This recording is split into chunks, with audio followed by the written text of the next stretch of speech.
Welcome back to another episode of TVGP's Critical Misses. I'm your host, Boston, and joining me as always is Moonpeer. Hi. We're at the halfway point. We've successfully suffered through, not by runtime, that's for sure, but by movie count. Yes. I think if we're doing runtime, we're probably about a fifth of the way through. That's right. Thankfully, we're not there yet. But we are here at 2020's Wonder Woman 1984. A film, I believe. Yeah. Do you remember the drama about this movie? I remember at least, 17 pieces of drama. Do you remember the big one? I remember... I'll give you a clue. It's in the year it was released. I remember... There was some stuff around, maybe there's questionable consent around one character doing something, but I feel like when there was criticism of the film, it was always the thing the internet does sometimes, where it's like, God, I can't believe they did that thing. And you're like, I haven't seen the movie, what did they do? And it's like, ugh, it's the worst. I can't believe they did it. It's like, yeah, but what happened? Well, I legit have no idea what you're talking about, so that's cool. Okay. No, yep. Now I know what you're talking about. Yeah. 100% know what you're talking about now. That's a... Yeah, I just remembered what happens. I don't know the specifics of it, so that's one part of my curiosity here of the film. Yep. 100% just remembered exactly what you're talking about. I was like, yeah, that's not a great look. So, what was the controversy that you were thinking of? What was going on in 2020, dude? Hey, man, I don't know. COVID? Yes, exactly. Yeah. This was a cinematic release that was completely shelved for a year and change. Okay. And then it came out on Christmas Day in 2020, December 25th, 2020, direct to HBO Max, because they did not release it into theaters. Was this one of the first big ones?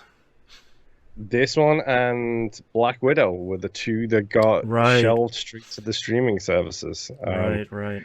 And we all know that those tricksy Hollywood execs and their contracts about bonuses and payouts and things like that.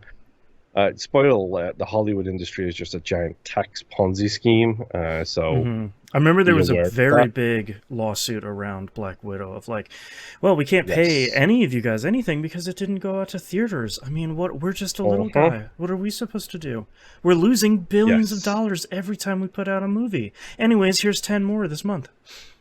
Yes, exactly. Yeah.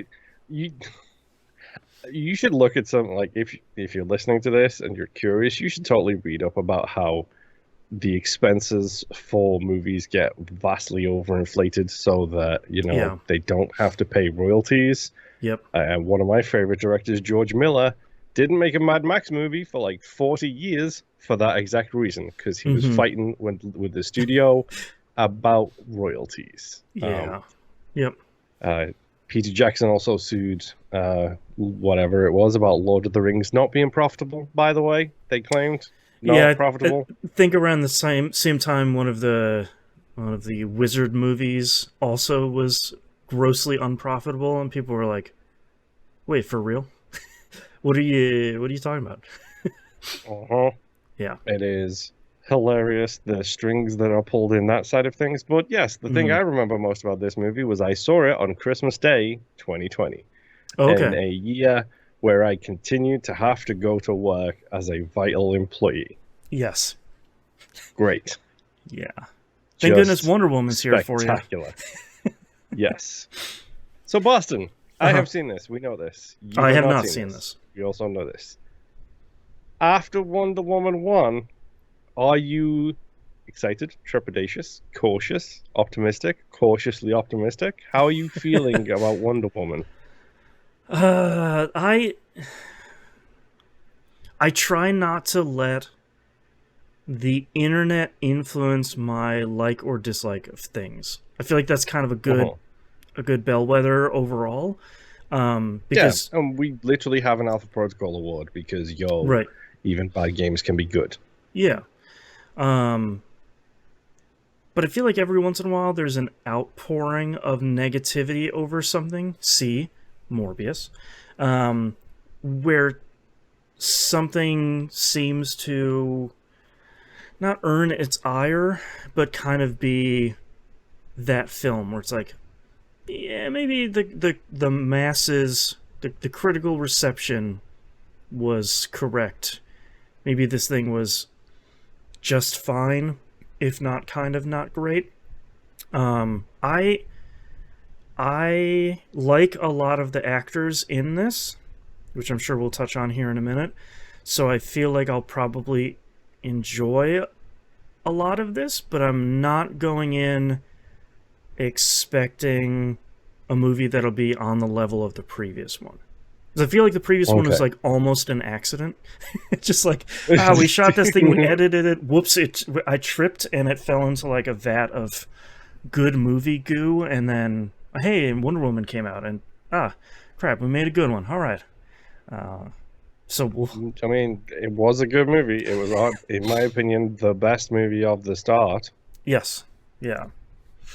So I am cautiously optimistic. I would like every movie to be great, but I'm not sure that it's gonna work out in Wonder Woman's time, in Wonder Woman's favor this time.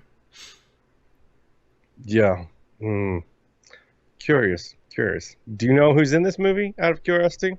I do know. So we know one person who's in the movie. Yeah, we do know Gal Gadot. I know that Chris Pine is in here. I know the villain because I know who plays her. It's Kristen Wiig playing as Cheetah, which... Oh, really? Was really excited when they're like, and Kristen Wiig's in this movie. I was like, yes! She's one of my... I love Kristen Wiig. Let's go! And they're like, she's playing the villain Cheetah. And I was like, I'm sorry? You did what now? Okay. Sure. Okay. Picking Cheetah. Sure. How do you think that's gonna go? Man, I don't know. I like Kristen Wiig a lot. I don't think I've seen her in anything I haven't liked her in. Okay. But this might be the first. I try so hard not to go into any of these movies with like a negative perception going into it. I try to go in with as open mind as possible, except for Morbius. But no, we went into that with an open mind. We went into that open on our mind too. Should it have been released twice? That's right. There are just some choices here that seem suspicious, I guess. And one of them is, let's make Kristen Wiig into a villain. Okay, I mean, you already know that she's Cheetah. Are we getting practical outfits? Are we getting CG Nightmare? Is this going to be Cats before Cats, dude? No, I bet they make her into... I bet she's wearing like a cheetah print jacket the whole movie. You think they're going to go Catwoman with that? Yeah, but like a kind of like... She's like a well-dressed villain who's always wearing like a fake fur cheetah. Or maybe that's why she's a villain. She's doing like a Cruella de Vil thing where it's like, kill 400 cheetahs for this dope jacket. It's like, boo! Boo! Okay. Yeah. Okay. Yeah. Curious. Interesting. Yeah. I don't know if there's another villain here. I don't know if there's like a Ben Kingsley villain behind the villain sort of thing. So yes is the answer. Flat out yes. I completely forgot that Kristen Wiig was in this because there is a different villain. Okay. Okay. Are you saying Kristen Wiig when I was expecting you to say a different name? I was like, okay. Oh yeah, that's right. Oh yeah, Kristen she's Wiig in this. It's like, so not the main villain. All right. Correct. Yep. So we don't know who the other villain is. No, I'm very excited for you to learn exactly how off the rails this movie is about to go. Okay, yeah, all right, you're bringing me back here. I like that. I do. It's interesting because I do know. I think it's Patty Jenkins is her name, who directed the first one, directs this one as well. So I'm kind of excited. Also credited with writing. Oh, okay, nice. I didn't know that. So excited to see that. I liked the first one. I thought it was written and directed well. So we'll see. I think part of the reason I liked the previous one was it didn't feel like a CG nightmare. Where it was CG filled was where the movie sort of fell on its face. The boss fight, in other words. Exactly, yeah. So I'm hoping that they don't lean into more of that in this. I know there was some in the previous movie because can't have her like busting through walls and doing kick flips off of her shield and stuff and killing a bunch of Nazis without there being some CG. But yes, and obviously we've also done a quite significant time jump based on the title of the movie. Yeah, that's true. Yeah. Oh man, I hope they don't lean too much into it being in the 80s. I really hate. My guy. It's called Wonder Woman 84. Have you seen the poster image? How rainbow filled that thing is. The style of the posters for this is very cool. I've talked about this ad nauseum in other stuff. I just really hate when movies are like, goodness, if there was only a better way, if only we could do this, wink. And it's like, yeah, okay, yeah, you can make photocopies of it later. Yes, I get it. That's funny. It's not really, though. So I hope they don't lean into any of that, but... You know. Oh boy, you are going to have the 80s nostalgia trip you didn't know you didn't want. I can take a nostalgia trip a little bit where it's like, the brand new cassette tapes. It's like, yeah, cassette tapes. They sucked. This is great.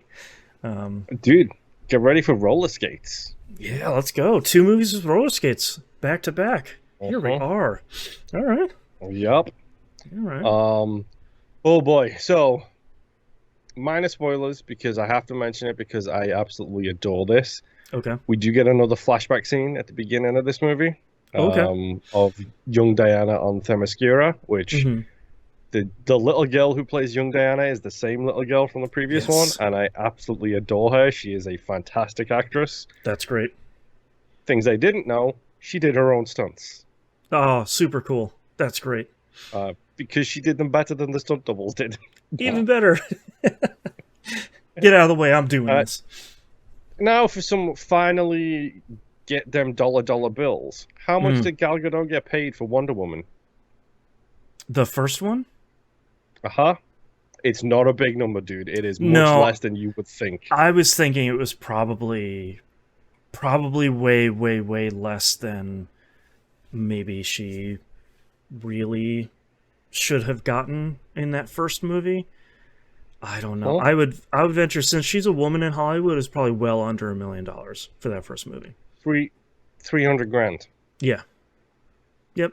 And you've got Cavill and Affleck and everybody else signing like tens of millions of dollars of deals. Right. For, where is she? And, do you bleed? And so on and so forth. Yep. By the way, still one of my favorite Wonder Woman moments is the start of the Justice League movie, for the record. Still incredible. Yep. Gal Gadot got $10 million for this one, which is good. That's better. It's about time. Yeah. Yeah. Goodness. I'm trying to think of what else I can think of about this movie. I feel like the only things I really heard about it were I didn't care for this one. That was kind of not that it was a hot trash fire garbage barge of a movie, but it was just sort of like, it's not as good as the first one, and I didn't really care for it. Okay. I can get behind that. I think that was genuinely my feelings coming out of it the first time was the first one is better. The first one might be one of the best superhero movies ever made, in my opinion. Right. To introduce a completely brand new character as well as it does. Yeah. And do everything that it does so well, minus the boss fight sequence, is chef's kiss amazing. Yeah. And this one I did feel disappointed by it at the time. Curious to see how I feel going in now with some of the other hot garbage that we have seen between then and now. I think no matter how bad it is, it's probably not going to be the worst DCEU movie. So hold on. What is the worst DCEU movie? It's Suicide Squad. I think that's the worst. Really? I can't think of another one that's worse. I'm literally calling up the spreadsheet so I can look at what they actually are. I mean, Justice League was not as bad as people painted. It was a slog. Yeah, it's not as bad as people painted, but Suicide Squad was just Batman vs Superman, dude, is something else. Yeah, that was pretty rough, but I still think Suicide Squad is worse. Yeah, you're probably right. Yeah. Yes, you're probably correct. I will admit that much. Yeah. It's probably correct. Yeah. So, hopefully 84 is better than Suicide Squad. Well, chances are good. I'm just saying, Suicide Squad had a bunch of rainbow effects on its posters too, because it was all about that weird trippy punk thing. So that's true. This is another movie with rainbow posters, so maybe, just maybe, it was, yeah. Maybe it's hot garbage. Who knows? Suicide Squad, Rage 2, and Wonder Woman 1984. They're all great media properties, right? Why would you bring up Rage 2? That's almost like bringing up Far Cry New Frontier. That's how bad it is. Ooh, boy. Yeah. Which is the forgotten sequel to Far Cry 5, by the way. Yeah. So forgotten. I forgot about it. Yeah. Goodness. Yeah. So I don't know. I'm excited. I'll see Gal Gadot in something else again. It's been long enough. And fingers crossed it's good, I think. On that optimistic note, are you ready to go watch the movie? No, but sure, why not?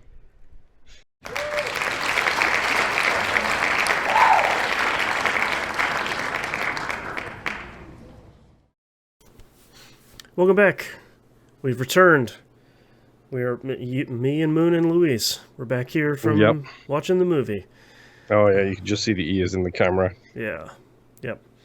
Wonder Woman 84, huh? Uh-huh. Boy. Mm-hmm. Boy. Sure is colorful. Gotta... Yeah, literally, that's like my fifth note is, oh boy, there's a lot of colors in this movie. Which makes a change from the DC movies at the time. We can all agree with that. I mean, it starts off on a fairly high note with the young Diana, that actor, kind of doing a fun job of her doing this competition. There's actually some fairly good action in this intro too, like cool horse riding. really like the intro. Like, probably one of the high points of this movie is young Diana doing the Olympics at the Thermopylae. I don't know. Themyscira, yeah. It is. Yep. Yeah. Yeah, I it's interesting because I feel like the whole thing behind this is like, number one, you can't cheat in the race. And number two, you didn't win because you're not ready to win. And which is a nice touch. Yeah, and I kept hoping for that to pay off more in the movie, and it... Well, that's the whole theme of the movie, Boston, is that you can't cheat to get what you want. Yeah. But is that her lesson? Well, kind of, yes. Yeah. It's interesting because I feel like... Let's get to the meat of the issue here. And Gal Gadot did a pretty good job in the first one, and she did not in this one. I thought it was a fine job in this movie. Yeah. I don't think it was as good as the first movie. Like, her performance, I don't feel is as good as the first one. Yeah. Anywhere close to it. It's really hard for me to buy her as the depressed superhero. Yep. Like, it doesn't I don't think it works. And I think it could work, but I don't think it's her acting strength. I don't think her acting strength is this kind of down in the dumps superhero that has these longer monologues about how she's feeling about this stuff. Like, I don't think that's what she's good at in this role. It's the positive stuff. It's the the intro sequence when she's rescuing the people from the mall. That is a great sequence because she's doing the little winks and the nods and everything like that. That's good stuff, man. That is a really good sequence. Yep. It's when she starts getting all heartbroken and bitter about everything. It's just like, Gal, you're a good actress, but this is not your strength. It's a hard sell, man. Like, and it's tough too because the chemistry between her and Chris Pine is often really good. Did it feel a little not as good this time, though, to you? Because it felt a little different. I think it felt different for me because I think Chris Pine did a really great job in this as that slightly fish out of water thing. It's 100% my jam. The Stranger in a Strange Land, we've talked about it before. Like, this is my jam. And, like, I love this stuff. He sold me in this role early on when they go outside in DC and there's that plane flying overhead and he's like, that just a look of wonder on his face of just like, that's a plane now? Like, you get to ride in those things now? Like, that to me, he did such a good... And then he has fun with it, where they do the 80s dress-up montage, where it's like, hell yeah, Look at all the pockets. Right. Look at all the pockets. Pockets on pockets on pockets. It's so good. As a World War II spy, that would make perfect sense to him. Yep. He likes pockets, because he wants his accoutrement. Like, that's... Yep. It's so good. He does a really good job in this, and I think... I wish he was in it more, because I think he kind of, between he and Pedro Pascal kind of stealing the show for different reasons, I think... Oh yeah, we'll get to him, I'm sure. Yeah, I think that, like we have said, and we've talked about this in the Fast saga as well, Gal Gadot is a fine actor. Like, she's not going to be the 10 out of 10 classic of all time kind of actor. She does good enough stuff, and like you said, when she's that positive, striking the hands on the hips pose, Wonder Woman, of a better phrase, right? Yeah. She does it. Like, I buy it, but I don't buy a lot of it in this movie, and I think the rest of the actors around her are so strong that I think it hurts her role in this. Yes. One of my first notes about this too is when it goes to the 80s stuff and you see Pedro Pascal on the TV screen. What was your reaction, by the way, to the meme come to life? It's good, but it could be better. My initial reaction was, boy, this guy looks so familiar. I really don't know who it is.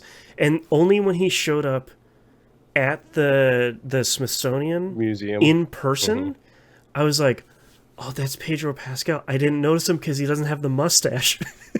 It's just like, okay, he looks weird without the mustache. All right, fair enough. He does. Yeah. What do you think about the meme? It's good, but it could be better. Like, that is legitimately really a meme. Yep, it's really good. I like the use of that, but this is so. As someone who is English, who was not here in the 80s for several reasons. One, I wasn't born, and number two, I wasn't in America. This has a slap of Reaganomics like you wouldn't believe, from what I understand Reaganomics to be. Yep.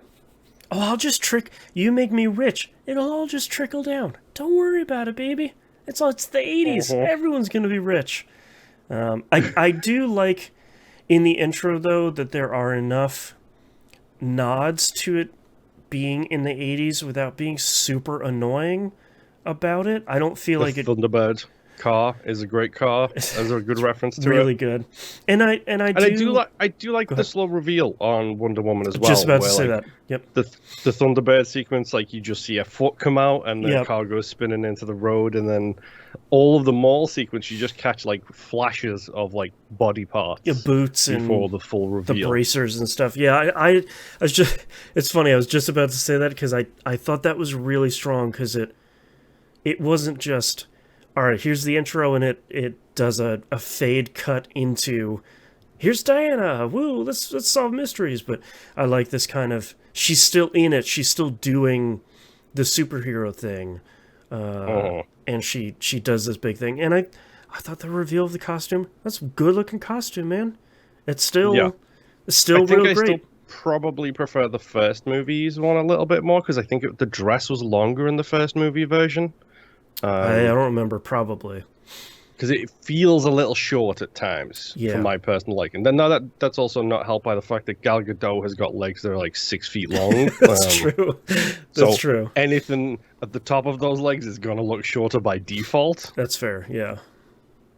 Yeah. I did like that reveal of her doing that, and kind of having the dichotomy between that and her working at the Smithsonian with Kristen Wiig. Who? So, let me. I want to ask, because what did you think about the introduction to Kristen Wiig here? Because I love Kristen Wiig as the clumsy, awkward friend. Yes. I don't like Kristen Wiig as Cheetah towards the end of the movie, but we'll get there. Well, I love how they introduce her as this kind of invisible, failing scientist. She calls herself a geologist and cryptozoologist. And like nobody knows that she works there, including the woman that just hired her, which I thought was a really great scene. But like, this is the stuff that Kristen Wiig does super well. This is why you want her in a movie like this. Is this like almost painfully awkward kind of? Oh, some scenes it's painful, dude. It's not almost. Yeah. In some of these scenes, it's very painful. I have a higher tolerance for it than you do, so my barometer is a little off. But I was worried about Kristen Wiig's performance in here, because I was worried that she's not an action star. Well, yeah, but she's also not the person I think of when I go watch a villain. You know, she's obviously not the main villain in this movie, but that was my concern of like, okay, you got Kristen Wiig to play Cheetah? Okay, sure, I guess that's okay.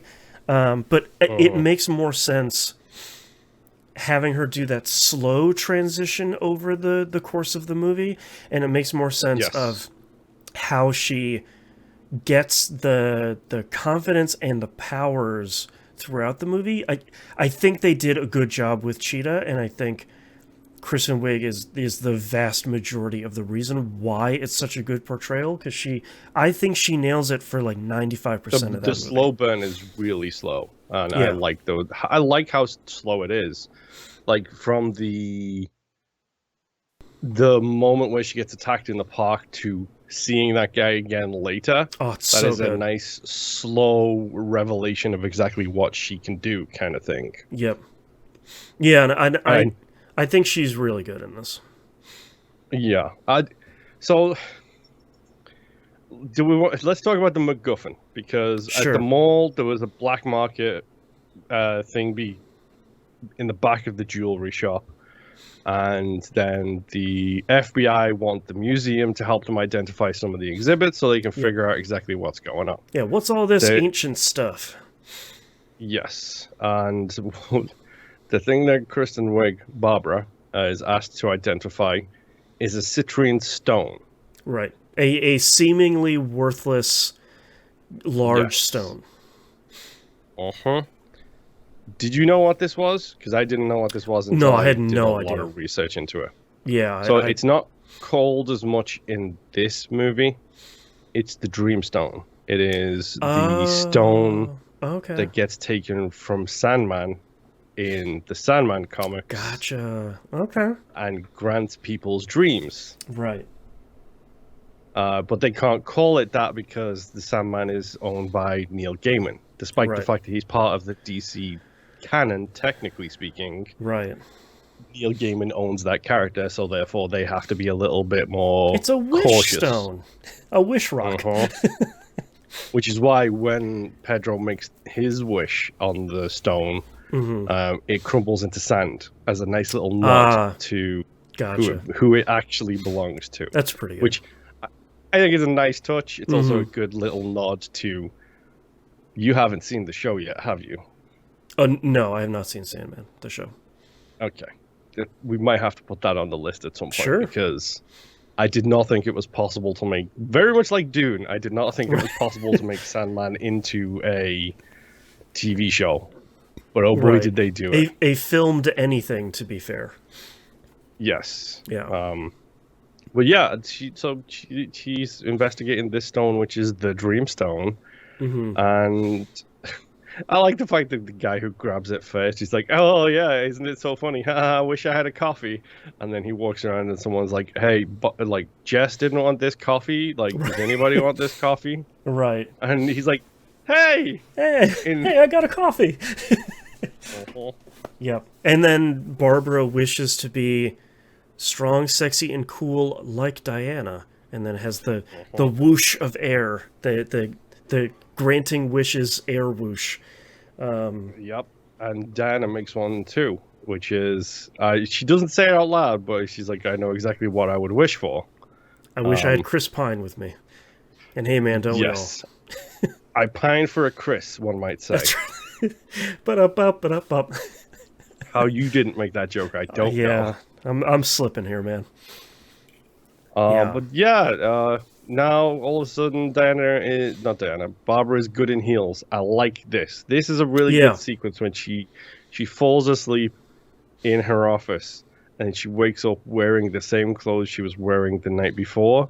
She does a quick scare off, pull the top down to make it one top and leggings look, which is a nice little... It's a nice 80s touch. Yes. And then when the guy spills the water, she just jumps on a chair in heels, which is like, okay, I guess that works. It's a good way of showing that she's now different without her, like... going overboard. Yeah, without her, like, going to open her door and it flies off the hinges, or her, like, smacking a fly in her desk and her desk shatters into a million pieces. You know, it's this kind of thing that she would do normally and just be like, oh, okay, sure. Yeah, we get the fridge moment later. Right. Well, it's combined with her coming out and everybody be like, hey, what's up, Barbara? How's it going? And like everybody remembers her name and everyone's kind of drawn to her. Which is very 80s too. Right. Yeah. And then I think this is at the same time when we see that... It's when Max shows up at the museum because he's made a large donation. Yes. Because he wants the stone, which is what he was trying to buy from the black market thing. Right. I want to take a look around. He throws what you got back here? Yeah. Spotted her in her office. He throws a big party. Diana refuses the invitation because it's Diana. Yep. Which I do like the sad sequences of her by herself. Like there's one part I think she pulls off when she's not trying to act sad, but when she's like at that restaurant and all of the couples are around her. Yeah. And the waiter says to her, like, are you waiting for somebody? And she's like, no, I'm not. It's just me. Like that's a good little sequence. It's when she acts all sad and morose is the problem. Yeah. But yeah, it's the party for Pedro, Max, the Dreamstone party. Max Lord. Yes. And we do meet his company and son at this point too, which is such a throwaway storyline. Like the whole thing with his son is so disappointing. I'm gonna be kind of brutal here. It sucks. It really doesn't. It's like the most naked, emotion-grabbing attempt that just doesn't pan out. Really, even at the climax of the movie, it sort of still doesn't matter, and I don't know. That character only exists for that moment at the end. Like, and the kid seems to be a solid actor, and Pedro, of course, is fantastic as always. But I think the lack of screen time, or maybe the lack of chemistry between the two of them, because Max he's always too busy for his kid or for his family or for whatever. You know, he's got to save this crumbling company. He's got to save the oil operations that's going on. But there's never really any emotion between the two of them. There's a little bit from his kid of like, I want to spend time with my dad. But there isn't, I don't think there's enough from him to his kid other than like, oh my God, it's my weekend this time. I had to deal with this kid again. Fart. You know, that's about it. Yeah. Like, I don't like that whole sequence. I do like the reveal of him being a con man. Yes. With the primary investor. Especially with the totally empty office that he goes into is really like he's this super shiny sales guy. It's a huge building. It's just really big. It's the biggest building, and he goes up like an elevator, down 6 corridors to get to his office, and everything is just empty. Yep, I thought that was actually pretty good. I liked that a lot. Yeah. That's when Diana realizes he was trying to buy the stone by looking at the receipt that was buried underneath the thing. You'd think the FBI would have found that in the box rather than pulled out all the Easter basket stuffing in there and just said, "Oh, Max Lord, I know who that guy is. He's on literally every TV." He's the guy from TV, as he keeps calling himself. That's right. I do like when Diana meets him and she doesn't know who he is, and she's like, "Oh well, I don't have a TV," and he's like, "Don't worry. I have a contact at Sears. I can get you I'll get you a big 17-inch TV. I'll handle it. Don't even worry." you just go and tell them I sent you. And she's like, "No thanks. I prefer the one I don't have," which is a great, a great line. Yeah, like genuinely great little line because she doesn't want TV. I wouldn't either if I was a superhero, to be honest. Yeah, and I do like that Barbara is totally taken by his affections, charm. Yeah, because she has never gotten any attention before, and she's like, "Oh, Max Lord is talking to me. Oh my, he's on the television." Well, also he starts like doing it like before she even comes into herself. Like he's doing it before everybody else is. Right. And it's a nice little thing of he knows what she's got and he knows how to get it, so he's gonna just charm his way into that office. He's gonna turn on the smile and get on in the office. But Barbara ends up going to the party, and here is the bit that you mentioned in the first part of this episode. I completely forgot about. You went around the subject. You were like, "I'm pretty sure there's an issue of consent at some point," and I was like, "What is Boston talking about?" And then that click moment that realized in the last part, I was like, "Oh yeah, that's bad. That's really bad." Yeah, It's where it starts getting really bad. Yeah, and it was hard for me to understand what the issue was without seeing the movie, because the whole crux of it is, Steve is back, but he's in the body of another dude, and very quickly the movie is just like, you're not going to see that other guy ever, so don't worry about him. Here's Chris Pine. All I see is you. It's a good line. It's a good line, and it kind of makes sense. How you show Chris Pine in that movie, but then when they sleep together, it's like, he's like a dude that's another dude in another dude's body, duding it up, and it's just like, oh. Do you know how the possessed guy is credited, by the way? Oh no. Handsome man. They don't even give him a name. Doesn't even get a name. You don't even get to call him like skin suit or anything. Like, nope. God. Yeah. So, that's an issue. The whole, pretty much the whole movie. I mean, it's tough because you can't bring back Chris Pine who died in the previous movie. You can't just be like, "Hey, here's Chris Pine at a party. Don't worry about it. Magic stuff." So it makes a little bit more sense, but kind of icky in a lot of respects. Yeah. And it's worth saying, like, we will do the Mad Max series at some point. Women have received this treatment for decades. Oh, sure. Of no names, no credits, like just descriptors. Attractive blonde number 3. Yeah, exactly. Yeah. But this isn't 1980s. This isn't the 1990s. Like, right. like, I'm all for equality and everything, but at the same time, if you want equality, it's got to be equality. So you can't do this to women, and you can't do this to guys either. Right. Like, yeah, okay, guys probably should get some. That's fine. I get it. But at the same time, maybe this shouldn't have happened, period. Yeah. And it's a bummer because the rest of his performance is really good, like we've already talked about. Like this kind of semi-stranger in a strange land thing, because obviously he knows what everything is, so it's not, you don't have to tell him, like, this is a television, this is a phone, this is that sort of thing. But it's all the modern, modern in that time version of all that stuff. Him looking at the subway is a great moment when because it didn't even click with me that the subway wouldn't have existed at that time. Right. So, like, him standing on the subway platform and watching this train come at him and just being like, what the hell, is really good. I do like how they occasionally play it for comedy beats. Like, no, that's just a trash can. That is a good moment.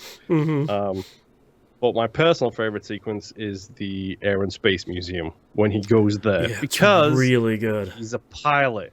And he was a pilot at the time when there were prop motors. He doesn't know what a jet engine is. He doesn't realize that the space race is going on at the moment. Like, there's a lot there, and him in that museum, like, his performance is quality. The whole sequence is really fantastic. Where he just looking at these things, he's like, this is a plane. Right. Like, what is this thing? Him looking at the astronaut in the, like, handing out the museum map, the flyers. Yeah, like, it's really good. Oh man, he's just like the first movie. He does a better job than I think this movie is expecting him to do, and it makes this movie better overall.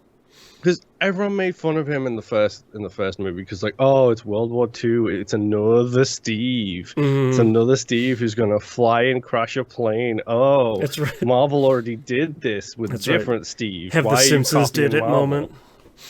Yes. Yep. But he's so good in both movies. Like, he is so strong. Yeah. Like, he's really good. Like, I see why he's Kirk at this point in time. It's like, I get it.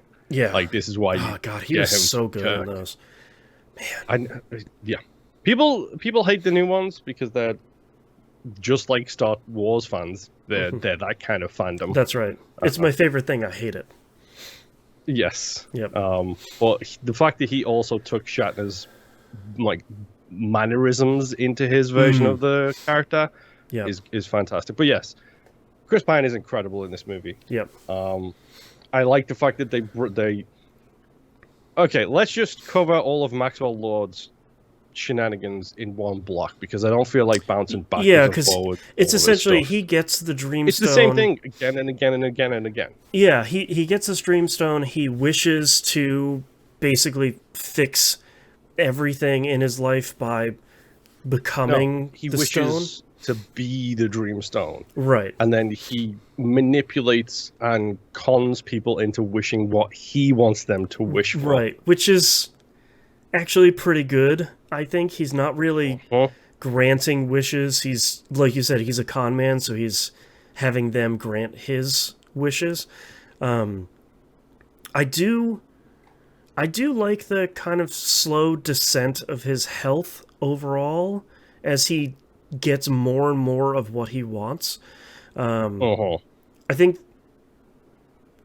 the things that he's getting are increasingly stupid, to put it bluntly. Yes.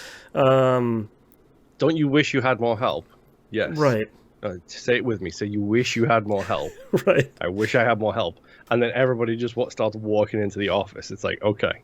Yeah. That's pretty good. I feel like when he goes to the Middle East and starts that whole section of the movie, it's like, this is pretty... I feel like you guys are spiraling here. This entire section could have not been in the movie, and it would have been better for it. Right. You could have even had Chris Pine come back bloodied and bruised and been like, man, Middle East is wild. It's the 80s. Anyways, like Maxwell Lord's got nukes now, and it's like, yeah, all right, man, sure. There's an attempt at a pretty good like car driving scene, like car fighting scene with Diana in the Middle East. We can get there in a second because we need to talk about the fact that they find the stone, or the ring from the stone, I should say. And on the inside edge is written in the language of the gods, which is where they figure out eventually where it came from, whatever. Yeah. But they figure out where Max Lord is going because Steve picks up an airplane ticket in the trash can, and he's like, wait, he's going to Egypt. He's getting there this quickly? How do you have something that can get there this quickly? That is really good. He's just like, how does this even happen? and then there's this whole like sequence of like, yeah, we fly there on planes, but like that's going to be hard because we don't have a passport for you. Right. Which you don't know that because the dude who his face is actually belonging to has an apartment. He might have a passport. Right. You just don't know it. Poor Robert, whose life you've taken over. Handsome man, thank you very much. Handsome man from accounting. So they steal a plane, which... This is an alright scene. I like the fact that they steal a plane. I especially love the fact that, like, when they're about to take off, Steve's like, don't you worry.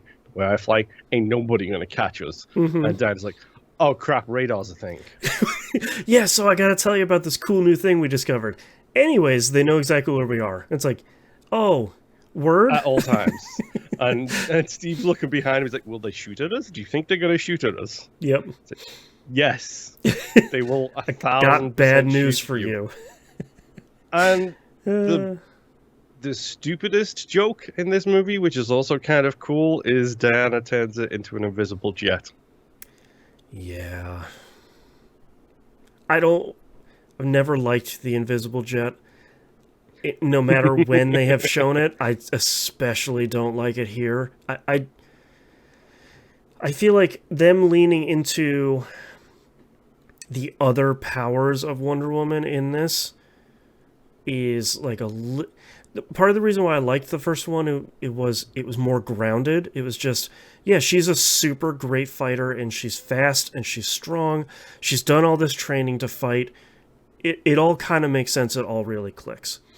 And she's a descendant from a god, so like the speed and everything like that would make sense. But the invisible jet has always been dumb. A little iffy. Yeah, and especially when like...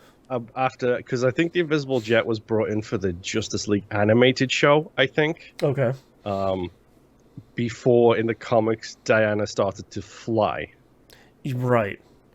Therefore, not needing an invisible jet at all. Right. And they do a good enough job in the movie. Like, it's believable enough. It's just too goofy of an idea compared to the rest of the stuff to work. And I 1000% don't like the July 4th fly through the fireworks celebration sequence. It's a good idea on paper. I don't think they pulled it off. Really poorly executed. Yeah, it looked really cool too. Like it's a visually kind of interesting idea, and like rah patriotism. But I don't think it worked in the way that it should. Yep.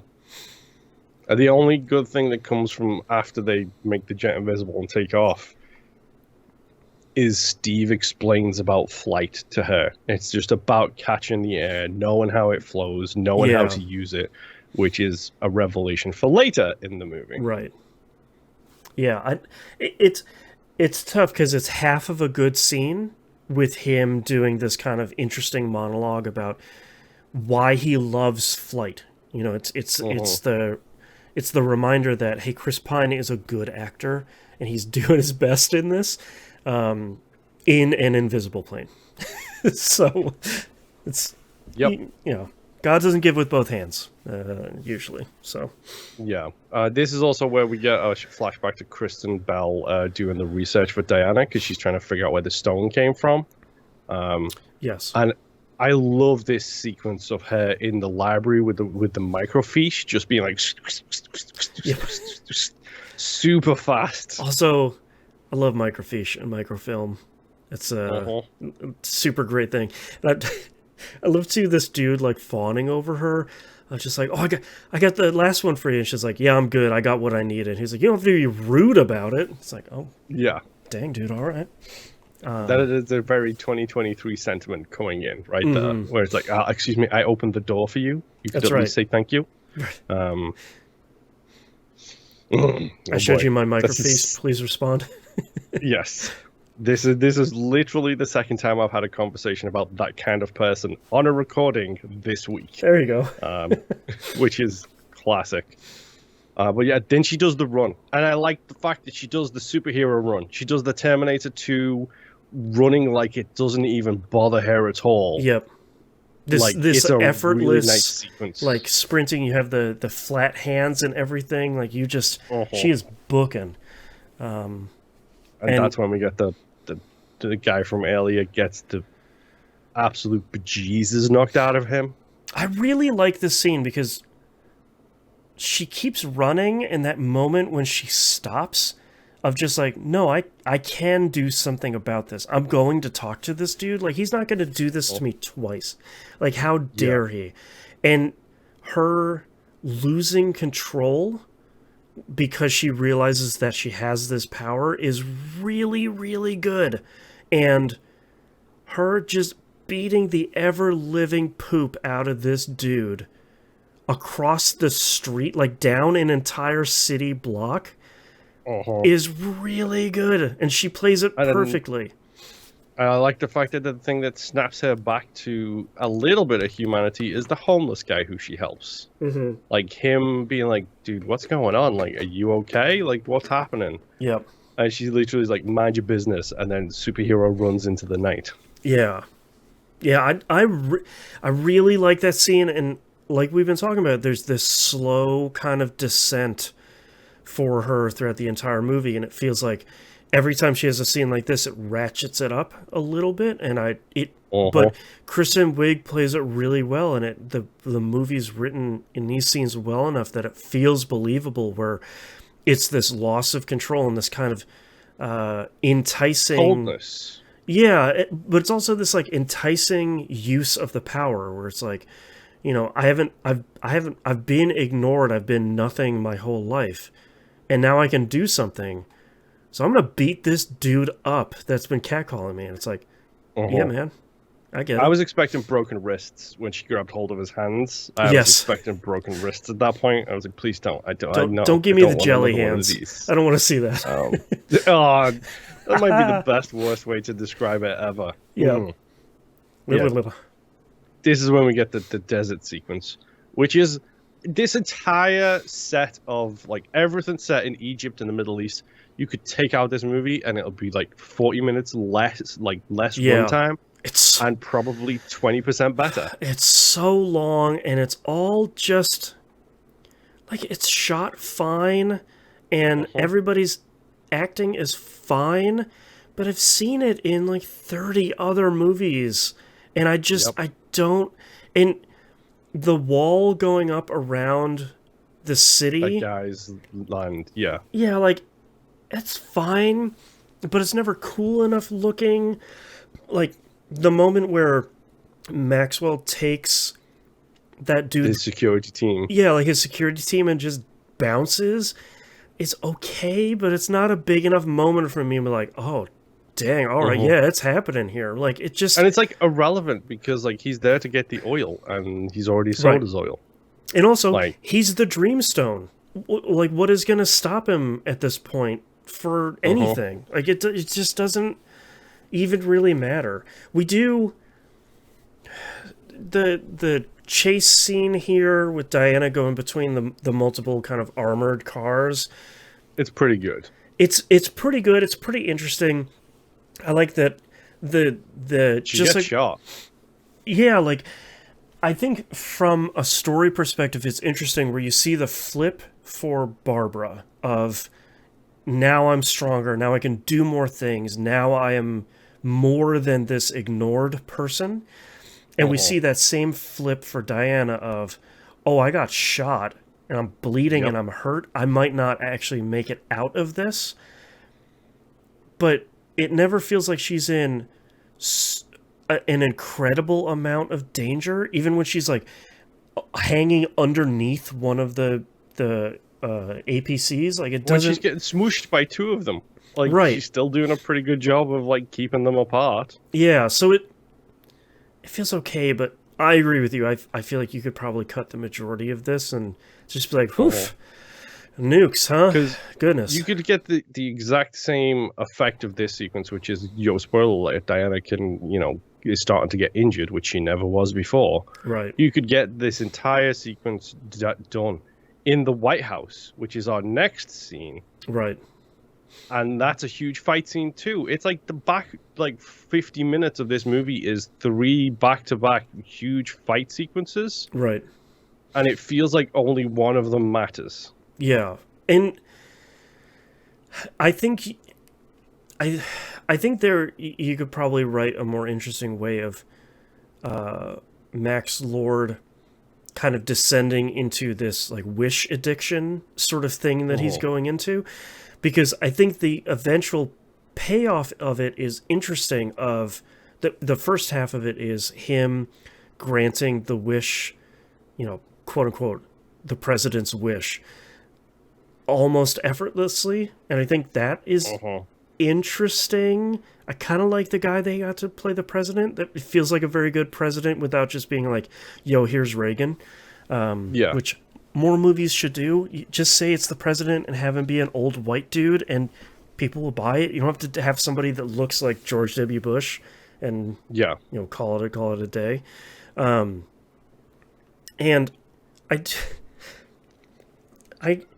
this is the weirder part of the movie where he's like, oh yeah, by the way, we got like chips and everything, and we can take over the airwaves, and you can talk to everybody. You can put your hands across America. And he's like, I can touch everybody. Yeah, all right. Because from a certain point of view, to use the Star Wars terminology here, you are touching everybody through the neutrons, through the airwaves, kind of like pseudoscience crap. Everybody's midichlorians all coming together. Yep. I think you'll find it's mitochondria if we want to go to a completely different... yes, the powerhouse of the cell. You're right. It's sort of... Honestly, I hate this entire sequence, to be honest. It sucks because the scene is okay. I'm just tired of the movie by this point. Like, I really need it to be over. After that whole Middle East section, I'm just kind of like, yep, cool. He's going to talk to everybody. He's going to grant a bunch of wishes. It's going to go poorly. Something's going to explode, probably. Let's keep going. Let's keep going here. But no, we have the White House. We have the tensions with Russia and all of that kind of stuff to do. And the White House fight. That's a pretty good fight, though, especially... That's what I'm saying, is you can get rid of the Middle East one and have this fight scene, and that's it. Have that be the big fight scene where, like, Barbara injures Diana, and it's like, oh, now this is for real. Like, now I figure out that our powers are... She's taking the powers out of me, and as I get weaker, she gets stronger. Like, that would have been a cool reveal, other than, yeah, these cars are going to smush me. And Instead, you get the whole... Go ahead. You're about to say something you like before I say something I don't like. Sure. We'll compliment sandwich some of this movie. I do still like Kristen Wiig at this point, because she still seems torn about it. Like, she knows she's not doing great stuff, but she's kind of in the point where it's like running downhill. Like, at some point, you just got to keep running, otherwise you're going to fall and faceplant. Yes. She's kind of in that phase at the moment. And I do like the fact that she points out to Barbara as well, she points out to Diana. She's like, this is why it was so easy for you. I wanted to be like you, and now I'm super fast, super strong, and everything else that's going on. This is why your life was so easy. Yeah. Is because you have all of these abilities that nobody knows about. Like, I just wiped out the entire Secret Service from the White House. That's right. You had it all, baby. And now I have it all. And, like, they're talking about... They do the whole what do the wishes cost you conversation here. The sequence where they do the pan around Washington and it's the world is falling apart essentially, and like yeah, everyone's got their wishes, and it cuts to like England, and it's the Irish racism thing going on there too. Yeah. And it's like, maybe you didn't need that entire sequence of the Irish and English having issues in the 80s, because that's a little bit still too close to home kind of situation. And also, like, I get it. It's one of the few times where you kind of don't need to show it, because everybody, you kind of get it when you see. There's the scene where the guy's like, yeah, I wish you would drop dead, and she has a heart attack in the background. It's like, that's probably about all you need to show. I get it. You don't have to hammer it home. Or the guy, like, in the apartment complex who's, like, surrounded by chaos, and he's like, well, I can't leave my cows out here. Right. He's like, cows? Yep. Like, yeah, I wished I had a farm. I didn't mean here, but I wished I had a farm. And there's just cows in the middle of this field surrounded by chaos. I liked that moment. Like, that was a pretty good. But I just feel like they're hammering it home so much. It's like a 15-minute sequence, it feels like, and it could have been done in 5. Yeah. Like, because it didn't need this much. The other side of it is Max on on your TV screen across the world, like granting all these wishes and getting stronger and stronger. And that stuff feels like it goes on forever too. Like as he's powering up this Dyson fan that's in the middle of this underground bunker. Like, I have no idea. And I do like the fact that in that sequence, though, he does start siphoning stuff off to Barbara as well. Where he's like, yes. I'll take your health, I'll take your vitality, she will take your rage, she will take your stamina. He starts throwing stuff at her direction, and she gets the whooshy things as she turns away and goes outside because she's getting stronger too. Right. I did kind of like that because it's at least a story justification for what happens to her at the end of the movie, why she has this transformation. It doesn't pay off, I don't think. Nope. But I think at least they try it instead of, Diana busting through a door and her being like, "Wow, hello, it's Ocelot and the Gru here." It at least tries, but it's this whole cheetah thing is such a bummer, because if they would have just not done the CG at the end of this movie, like the previous one, it would have been pretty okay. If the two of them would have just had like a fist fight. You said it in part 1. Put her in furs. Yeah. Don't make her furry. Right. Put her in furs. Just be like, hey man, I went over across the ocean and I skinned a bunch of cheetahs because that's how strong and fast I am now. I'm wearing them. And she just has like this giant cheetah fur coat. And be like, yeah man, cool. And she whips it off and they just punch each other in the face. Great. That's what I want to see. But instead, Diana has to... Well, the sequence with the goodbye to Chris Pine is just whatever. Like, it should have been stronger. It should have been. It is a weak moment. Because then you have Cheetah just being like, "You're pretty good, Snake." It's just like, wait, what? How is this happening? What are you doing?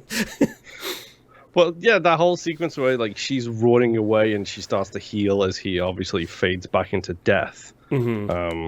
Fades back into Robert from marketing. Yeah, I kind of wish that, like, going back a little bit, where he's talking about like what he remembers. I kind of wish that he would have just dropped a line saying, "Oh, I remember it being warm," and then just like made a joke about it. Like, I remember it was good. I don't remember anything about it, but I remember it just felt like a good place. Yeah. I wish he would have said before that. It felt really warm. I don't know why, but it felt really warm. And then made a joke about the fact that it's obviously he didn't go to hell kind of situation.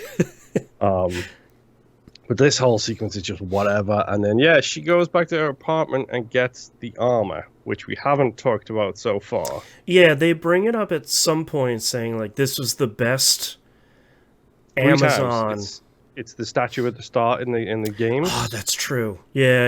I didn't even think Asteria of that. is her name. Yep. And then they show her and Steve when he looks at it, and she shows him what it was with the lasso. Yep. And then it comes up again here where she actually wears it to get into this big fight with Cheetah. It's cool armor, dude. Man, those wings. Yep. That's pretty cool. I wish it would have been in more of the movie. Yeah. It's pretty... But the problem is, it's used in a fight sequence that is garbage. Yeah. It's not... It's pretty... And you don't even get a good view of it when Diana's telling Steve about it, being like, this is the strongest Amazon warrior we've ever had. She held the line against impossible odds in this impenetrable armor, and she just like, rail, and breaking pieces off of it. Yep. Yeah. Until Diana just tosses the wings off with a shrug. Which is just like, really? Use them as a weapon, man. I played God of War 2018. I know what these wings can do. Come on. Like, come on. Yeah. And it's just... You also could have made it into such a cool thing with her flying in it. Because the flying sequences also were not good, really. But dude, she lassoed lightning. How is that not cool? God, I forgot about that. I'll say it again. This movie is what, 2.5 hours long? Something like that? 151 minutes. I think it's 2:45, something like that. It's a lot. And this is the reason why you don't have these movies go on for this long. It's because by the time she's like learning how to fly and getting this armor and fighting Cheetah, I'm just done. Like, I really want it to be over. This paper is whooshing around this basement that her and Max are in. She's obviously going to win. I just don't know how. Yes. And it's a speech. Of all the things, it's a speech. Right. Max is there pontificating, and then Diana gets to get her hopeful Wonder Woman speech, which is... It's okay, but it's not... The reveal that she has the lasso wrapped around him should have been a way more impactful moment. Yep. And it just kind of lands flat. And also, this is a complete BS sequence. Because no a chance in hell, every single person who made a wish is going to renounce their wish. Right. It should be 3 people that matter. 4 people that matter. It should, because once Maxwell renounces his wish, that should undo everybody else. It just starts a chain reaction. Yeah. Because he's the one who needs to renounce it, so he doesn't become the Dreamstone, and all the other wishes are therefore reversed because of that. Yep. Diana needs to reverse her wish because that's what she needs to do. And it's like the first wish, too. That's important. Barbara needs to reverse her wish, so that's 3 so far. Right. And then that dude needs to not wish for coffee. That's the 4 wishes that need to get revoked. That's right. Someone takes his coffee and he goes, "Oh, my coffee." Yeah. I appreciate them swinging for the fences in like a Disney way of just like, humanity is really good at its core, and it's like, it's 2023, we're really not. Yeah. Sorry. It's just not going to happen, man. It's just... Or in this case, it's 2020. Right. We're in the middle of a pandemic, and you have to release this to streaming platforms because people can't go outside and refuse to admit that it's a pandemic. Right. Yeah. It's just... I like the idea that she has lassoed him and she's using the lasso to kind of get around this whole thing. I like that Max at the last moment, because of his kid, has this change of heart. It doesn't feel earned. Like, none of it feels earned.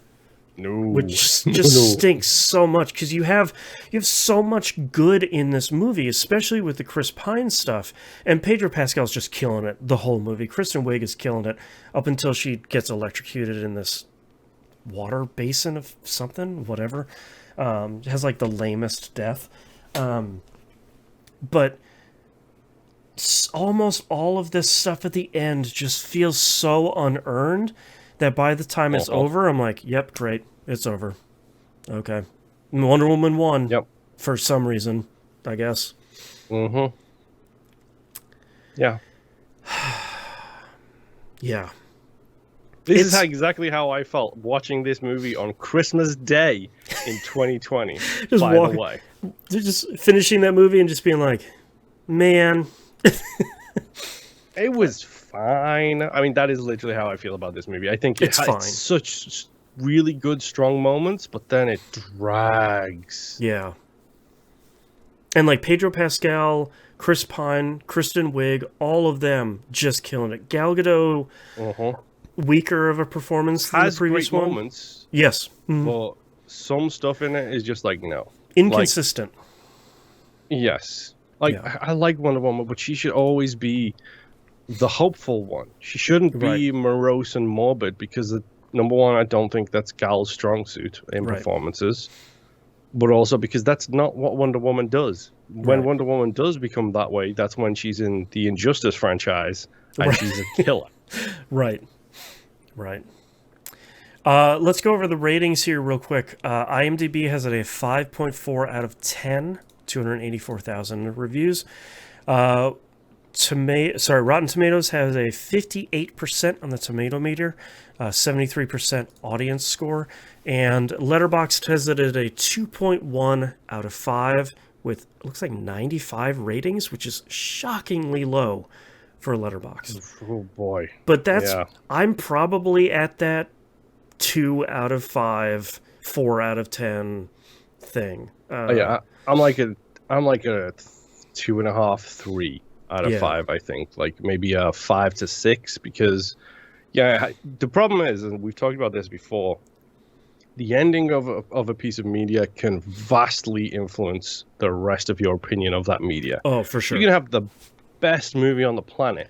If it ends poorly, it reflects badly on the rest of the media. So therefore, your ending is probably one of the most important things in a movie. And I think this movie has that problem where it ends it drags and it's such a downer of an ending. Not storyline wise, fizzles out. Experience wise. Yeah. That I think that makes the rest of the movie seem poor. Because I genuinely love 3/4 of this movie is fantastic. Yep. And then the last quarter from the Middle East scene to the end is just like whatever. Last hour. Genuinely don't care. It's like the last hour of the movie is rough, and it starts off strong, and I think it just gets weaker and weaker as the movie goes on in a way that is just such a bummer. And I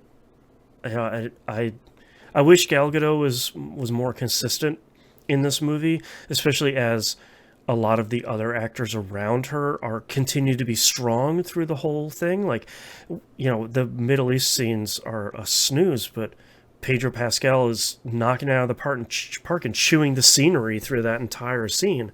And she's just sort of like, Chris Pine, I'm getting weaker. Chris Pine, I got shot. It's just kind of a bummer the whole way. So, still not worse than Suicide Squad. I will put it out and say there.